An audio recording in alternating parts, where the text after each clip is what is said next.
Electrochemical cell in organic synthesis. This process is also called preparative electrochemistry.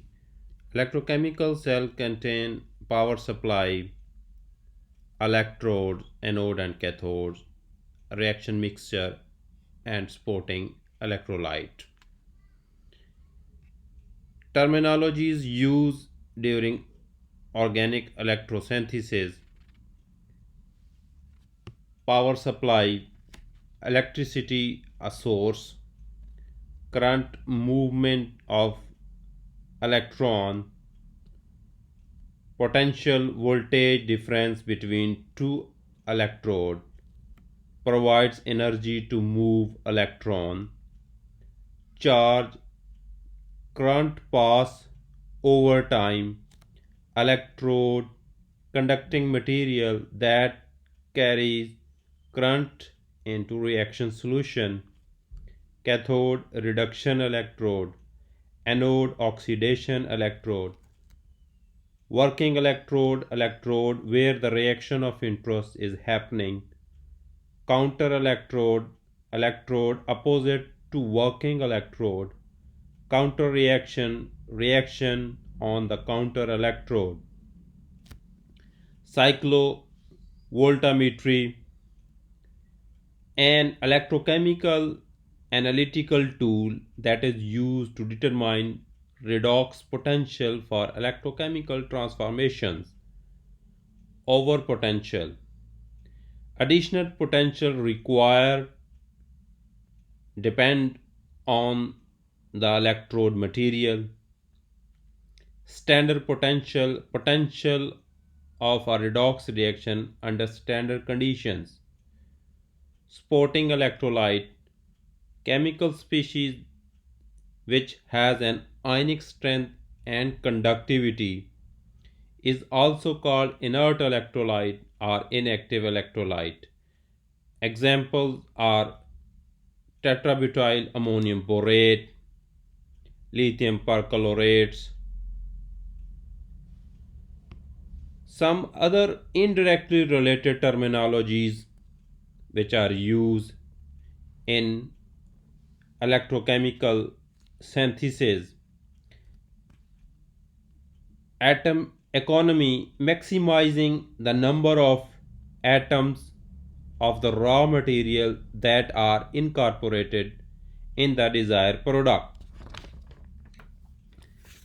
Faraday efficiency, the ratio of coulomb consumed in forming the chemical product to the total number of coulombs passed through the cells. Oxidant economy, minimizing of the stoichiometric and non-renewable oxidant to affect oxidative chemical transformations.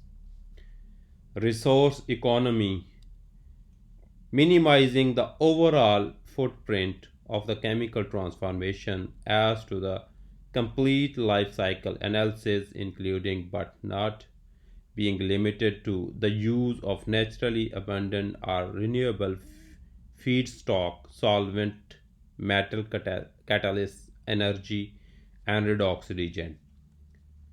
Step economy, reducing the number of reaction steps for efficient chemical synthesis. Types of electrochemical cells. First is undivided cell. In an undivided electrochemical cell, the electrode and anodes are housed in the same chamber. This setup is easy to carry out as no glassware or reactor is needed. In addition, the distance between the two electrodes can be easily adjusted and the ionic species can move freely between the electrodes. Second is divided cell. In a divided electrochemical cell, the cathode and anode are kept in a different chamber separated by an ion permeable membrane or salt bridge.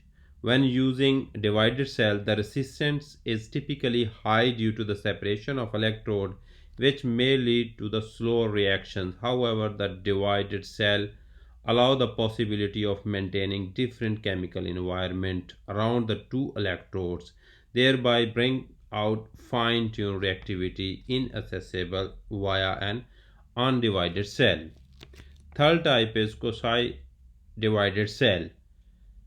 A cell design that combines characteristics of a divided and an undivided cell is realized in a Cosi divided cell.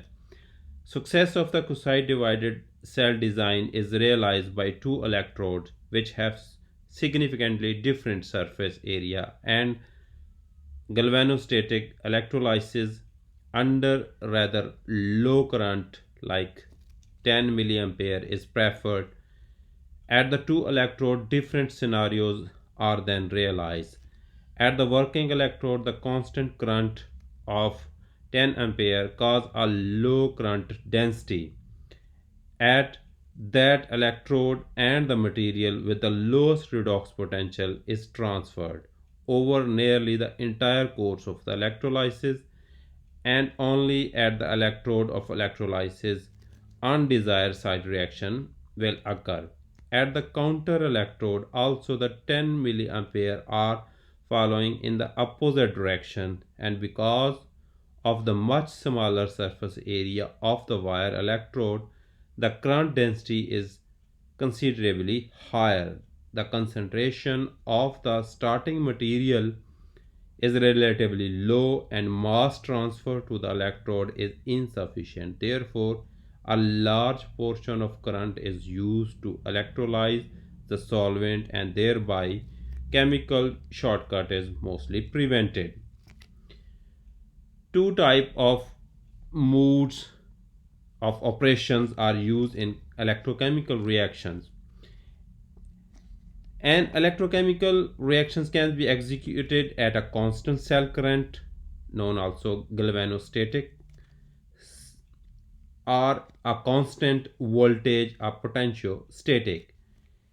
In a constant current reaction, it is easy to calculate the total charge consumption. Disadvantage of the constant current reaction is that the voltage profile of the reaction is often overlooked. The potential that the reaction start at and the way it changes throughout the course of the reaction are factor critical to the outcome of the reaction. As the result, active species deplete in the course of constant current reaction, the potential increases. If unattended, this can lead to the undesired redox process and become detrimental to the reaction. If the reaction is executed with a total amount of charge like 2 Faraday per mole, it is possible for the potential profile to stay within an acceptable range in the course of reaction. However, if a reaction is run constantly like 16 hours, it is especially important in this case to pay attention to the potential and make sure it stay within a acceptable range. In a constant voltage reaction, cyclovoltammetry studies are often required to set a potential value for the reaction. Constant voltage reactions are less prone to runaway side reaction. The potential range of a constant current reaction must be carefully monitored and controlled to avoid unattended redox process that may be detrimental to the reaction. Similarly, the current of a constant voltage reaction must remain at a sufficient level to achieve an acceptable rate of reaction. In both cases, cell resistance can be adjusted via electrolyte concentration, solvent, cell configuration, electrode surface area to achieve the control of voltage or current respectively. These both type of mode of operation, galvanostatic and potentiostatics, are possible in undivided and divided cell.